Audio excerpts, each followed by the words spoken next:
खुलुमबाय रायजिं बड'लेण्डनिफ्राय आं देबिद बसुमतारी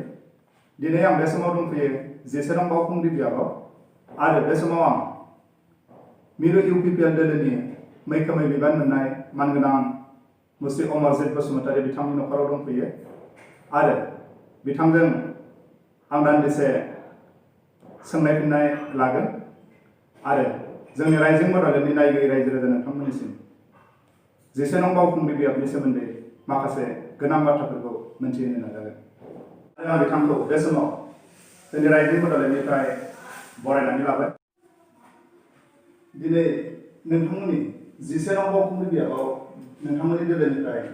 प्रतिभा ब्रह्म बिथांखौ बिजाथि महरै होदों दा बिथांनि गोहोमा बे जेसेबां बावखुंग्रि बियाबाव माबायदि होननानै सानो नोंथाङा दिनैनि दिनावथ' जोबोद मोजां देरहागोना रोखा जाबाय बेखौ रावबो हमथानो हाला दिनै सोलायनायखौ बयबो लुबैदों आरो गासै 40टा समस्तियाव 17 बावखुंग्रि समस्तियावल' दिनै आइजो बिजाथि बिदि हिसाबै आइजोफोरनि गोबां सापर्ट आरो थुलुंगानाय मोनदों लैहोर लैहोर बयबो ओंखारदों जाथि धोरोम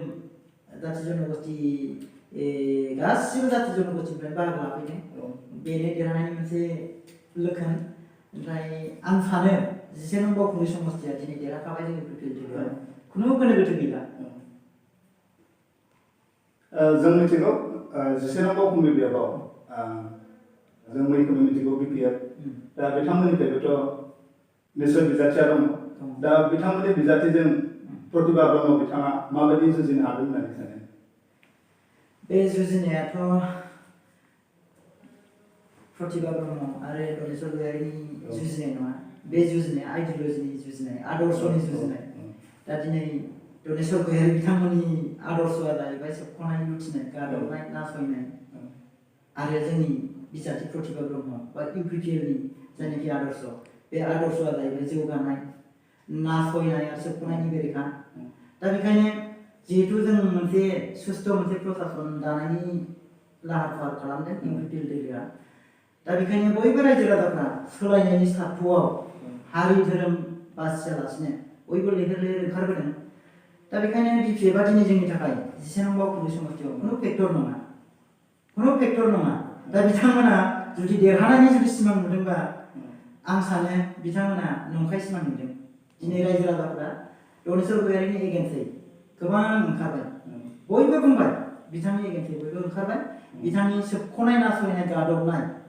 दा बे दमन नीतिनिफ्राय बयबो उदां जानो लुबैबाय जायनि थाखाय बयबो लैहोर लैहोर ओंखारबोदों आं दिनै नोंथांमोनखौ बुंनो लुबैयो बा बुंनो नागिरो जोङो 17 बावखुंग्रि समस्तियाव जोंनि बिजाथि बिथां प्रतिभा ब्रह्म बायदेवा गासै 25,000निफ्राय 28,000 भट मोनगोन बाखिखौ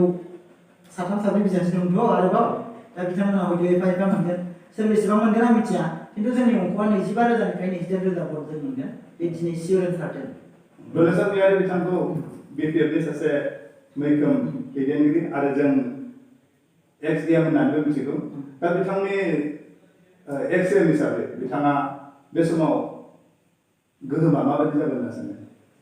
दनेश्वर गयारि बिथाङा BPFनि मैखोम दैदेनगिरि जानो हागौ रायजो राजानि नङा रायजो राजाया बिथांनि हेंथायै ओंखारदों बिथांनि हेंथायै ओंखारनायनि मोनसेल' खारनानो जाहैबाय दिनै गोरिब गुन्द्राफोरा PMAY न' मोनाखै जब कार्डआ दिनै सोरबा दालालनि आखायाव दङ जब कार्डनि फैसा दिनै रायजो राजाया मोनाखै आरो मोनसे खोथा बावा जाहैबाय मा दिनै बावखुंग्रि समस्तियाव खुनु माबा मोनसे फसंथान गैया सोलोंथायारि फसंथानखौनो होन बा माबा मोनसे इन्डास्ट्रिखौनो होन जायनि थाखाय संस्थापन गैया बाहाय संस्थापन मोनाखै फसंथानाय मोनाखै दा बे खारनाव रायजो राजाफ्रा मोनसेल' खोथाखौ लुबैदों जिहेतु बिटिआर सुक्ति जानानै थांबाय थांनाय 27 जानुवारि खालि 2020 मायथाइनि दा जिहेतु बिटिआर सुक्तिनि गेजेरजों गोबां जौगाथायनि दफाफोर दङ दा बिदि हिसाबै बिटिआर सुक्तिखौ आबुङै मावफुंनांगौनि सार्थ'आव रायजो राजाफ्रा बयबो जाथि धोरोम बासियालासिनो लैहोर लैहोर ओंखारबोदों मोनसेल' सार्थ'आव बेनो जाहैबाय सोलायनाय नांगौ जोंनो रायजो राजानो सोलायनाय नांगौ सोबख'नाय गैयै गादबनाय गैयै नेवसिनाय गैयै मोनसे सुस्थ' प्रसासन नांगौ बेखौ रायजो राजाया लुबैदों जायनि थाखाय दिनै दनेश्वर गयारिया हयथ' BPFनि थाखाय बिराद गिदिर सासे नेता जानो हागौ रायजो राजानि नेता जानानै बिथाङा गैला दा बिथांजों लोगोसे साफा सानै दंदेरो आरो बिथांमोननि जायफोरनाखि BPF दोलोआवबो साफा सानै निस्थाबान कर्मिफोर दंमोन दा बिथांमोना दिनै UPPL दोलोआव फैजोब्बाय जोंजों बाहागो लाफैजोब्बाय दा साफा सानै दंबावो दालालफोर बिथांमोननि अनगायै दिनै BPF आवहाय रावबो मोजां कर्मिफोर गैला दा बेखायनो दिनै बिथांनि जेंनाया रोखा जाबाय बे 11 नं बावखुंग्रि बिहारनि रायजो राजाफोरा UPPL खौ थारैनो अनसायमारगोन आरो मानि थाखाय अनसायगोन होननानै सानो 11 नं बावखुंग्रि बिहारनि रायजो राजाफोरा UPPL दोलोखौ अनसायनायनि मोनसेल' खारनानो जाहैबाय UPPL दोलोनि जायनाखि आदर्श बे आदर्शआ गासिबो हारि माहारिखौ लानानै समानै आवगायलांनाय सोलोंथायारि बिथिङाव जौगानाय लाबोनाय आरो गोबां फसंथानफोर जिहेतु बिटिआर सुक्तिनि जोहै फैदों आरो जिहेतु प्रमद बर' सारा बिटिआर सुक्तिनि गाहाय सागानगिरि दा बे हिसाबै बिथांनि दैदेननायजोंनो जाहाथे जोंनि बिटिआर ओनसोलावहाय बिटिआर सुक्तिनि दारै जायफोरनाखि दफाफोर फैदों दा बे गासैबो दफाखौ जेन मावफुंजाजोबो दा बे सार्थ'आव रायजो राजाफ्रा बयबो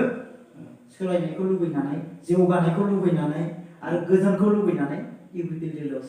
बाहागो लाफैदों आरो बेखौ जोङो बेनिफ्रायनो फोरमान मोनोदि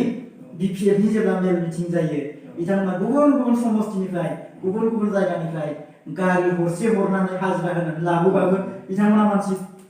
मेल मिटिङाव गथायनो हाया किन्तु जोंनि मेल मिटिङाव मा जायो रायजो राजाफ्रा गाव गावनो सोरबाया साइकेलजोंबाबो फैयो सोरबाया थाबायनानैबाबो फैयो जोंनि मेल मिटिङाव नुजाफैयो बेनोथ' मोनसे रोखा फोरमान ना जोंहा दिनै फैसा गैया नंगौ BPFआ गोबां फैसा दङ नाथाय बिथांमोननि फैसानि जादुआबो सोलिया दिनैनि दिनाव दा बेखायनो मोनसेल' खारनावहाय बे खारना जाहैबाय मा जोंनो मोनसे सुस्थु प्रसासन नांगौ आरो बे खारनावनो जों ओंखारदों जोंहाबो जेबो सार्थ गैया जोंना रायजो राजानि मोजां जानांगौ रायजो राजाया जौगानाय मोननांगौ रायजो राजाया गाव गावनि मोन्थायखौ मोननांगौ आरो मोनसे खोथाया जाहैबाय बिटिआर सुक्तियाव जानाखि दफाफोर दङ बे गासैबो दफाया मावफुंजोबजानांगौ बेनो आंनिबो सार्थ जोंनि साफ्रोमबो रायजो राजानि सार्थ रावहाबो जेबो सार्थ गैया दा बे बिथिंखौ नायब्लाथ' जोङो निश्चय UPPL खौ सरकाराव फैगोन होननानै सानो नामा दिनैनि दिनावथ' UPPL आ सरकाराव फैगोन होननानै आंल' नङा रायजो राजायानो बुङो रायजो राजायाथ' भटार ना दा रायजो राजायानो बुङो UPPL आ दिनै सरकाराव फैसिगोन आरो रायजो राजाफ्रा बेखायनो बुङो खारन रायजो राजायासो भट होयोथ' दा जोंथ' बुंदों जों फैगोन किन्तु रायजो राजाफोरनाव नोंथांमोनासो सोरगिदिं क'क्राझारनिफ्राय उदालगुरिसिम नोंथांमोना मोनफ्रोमबो समस्तियाव थांनानै नाहै रायजो राजाफोरजों रायलायहै नोंथांमोना मोनसेल' खोथा खोनागोन परिबर्तन माने राजनितिक परिबर्तन राजखान्थियारि सोलायनाय दा गतिके राजखान्थियारि सोलायनाया BPFनि अल्टारनेटिभआ सोर जों UPPL गतिके UPPLनि सरकार जागोना रोखा आरो आं नोंथांमोनखौ बुंनो नागिरो दिनैनि दिनाव UPPLआ 30नि बारा सिट मोननानै देरहागोन आरो सरकार दागोन बेखौ आं बुंबाय मिरु UPPLनि सासे अर्गानाइजिं सेक्रेटारि जुदि UPPL सरकारा सरकार दानानैब्ला 11 नं बावखुंग्रि बिहारनि रायजो राजाफोरनि थाखाय नोंथाङा माखौ बांसिन प्रायरिटि होननानै जिहेतु केन्डिडेटआ आंथ' नङा जाहैबाय दा जों बेखौनो सावरायो गिबियावनो लामा सामा गोबां गामिफोरावहाय लामा सामानि अबस्थाया बिराद गाज्रि आरो गोबां सोलोंथायारि फसंथानफोरा माने बांसिनानो भेन्सार दा भेन्सारनि प्रभिन्सियेलाइजेसननि खामानियाथ' आवगायबायानो बिटिआर दफा बायदियै दा खोथाया जाहैबाय गिबियावनो प्रथमावनो जिहेतु हा हुनि समस्या बिराद गिदिर मोनसे समस्या बावखुंग्रि समस्तियाव दा बेखायनो प्रमद बर' सारा जिहेतु बुंदों UPPLनि इस्टारावबो बे हयथ' नोंथांमोना नुनो मोनदों दा हा हुनि समस्याखौ गिबिसिनै समाधान खालामनो नागिरदों आरो बाहाय रायजो राजाफ्रा बयबो बेखौनो लुबैदों खारन बांसिनानो हा हुनि समस्याथ' बर'ल' नङा माइनरिटिल' नङा गासिबो जाथि जन'गोष्ठीनि मोनसे कमन समस्यायानो जाहैबाय हा हुनि समस्या दा बेखायनो बेखौनो जों गिबिसिन प्रायरिटि होगोन होननानै जोंनि प्रमद बर' साराबो बुंगासिनो दङ आरो मोनसे खोथाया जाहैबाय मा बावखुंग्रि ओनसोला बिराद समायना मोनसे ओनसोल आरो धीर एन्ड दिप्लाय बे मोननै बिलो दं बाहाय बे बिलोआ इक' टुरिजमावहाय सोफाजानाय बिटिआर सुक्तिनि दारै दा बेखायनो बे मोनसे टुरिजमनि मोनसे जायगा जागोन टुरिस्ट प्लेस जागोन बे दावबायारिफोरनि गतिके बेखौ मावफुंनांगौनि गिलिर बिबान दङ आरो जिहेतु बावखुंग्रिनि केन्डिडेट बिथाङा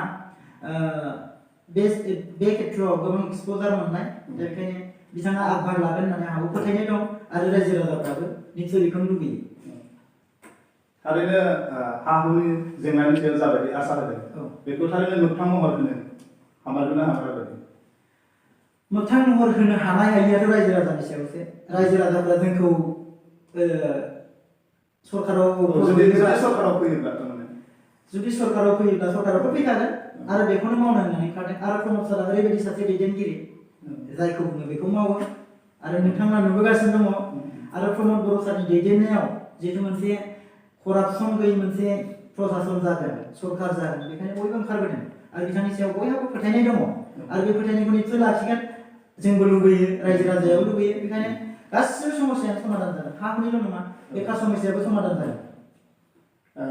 बेकार समस्यानि बाथ्रा नोंथाङा रायखांदों बेकारफोरनि थाखाय माबायदि बिथिंजों खामानि मावगोन सानो बेकार समस्याखौ समाधान खालामनायनि मोनसेल' लामायानो जाहैबायमोन माने जोंनाव इन्डास्ट्रिनि मोनसे रेगुलेसन लाबोनांगोन बे इन्डास्ट्रिनि रेगुलेसना माने जिहेतु बिटिआर सुक्तिनि दारै गोबां फिसा फिसा मिडियाम स्केल इन्डास्ट्रिसफोरबो फैगासिनो दं आरो गिदिर मोनसे इन्डास्ट्रियानो जाहैबाय बे रेलनि डाब्बा बानायनाय मोनसे फेक्टरि जेरावनाखि हाजार हाजार मानसिया खामानि मोनगोन बेजों मा जागोन जोंनि बेकार समस्या समाधान जागोन आरो जिहेतु गोबां माने सोलोंथायारि फसंथानफोर फैगासिनो दङ बिटिआर सुक्ति बायदियै दा बेफोराव जोंनि गोरों गोरा लेखा गोरों सुबुंफोरानो साख्रि मोनगोन निसय आरो बेजों लोगोसे जिहेतु टुरिजम सेक्टरावहाय गोबां खामानि मावनायनि मोनसे सिन्ताधारा खालामदों दा टुरिजम जायगा जायोबाथ' नोंथांमोना मिथिखागौ